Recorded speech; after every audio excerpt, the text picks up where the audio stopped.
শুনে মনে হচ্ছে সিনেমার গল্প, কিন্তু এই কাহিনী একদম বাস্তব। আর তাতেই তোলপাড় পুরো গ্রাম থেকে সোশ্যাল মিডিয়া।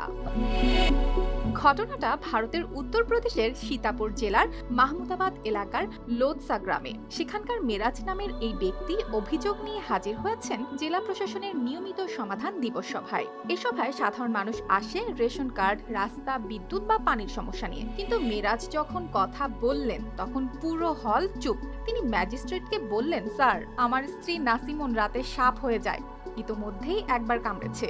একথা শুনে উপস্থিত সবাই হতবাক। কেউ হেসে ফেলেন, কেউ আবার সত্যি মনে করে চুপচাপ তাকিয়ে রইলেন। মেরাজ আরো বলেন, তার স্ত্রী নাকি তাকে মানসিকভাবে নির্যাতনও করছে। তিনি ভয় পাচ্ছেন একদিন হয়তো ঘুমের মধ্যেই তাকে মেরে ফেলবে। তাই তিনি প্রশাসনের কাছে লিখিতভাবে নিজের নিরাপত্তা চেয়েছেন। এই খবর ছড়িয়ে পড়তেই শুরু হয় হুলস্থুল। কেউ বলছে, এ তো বাস্তবে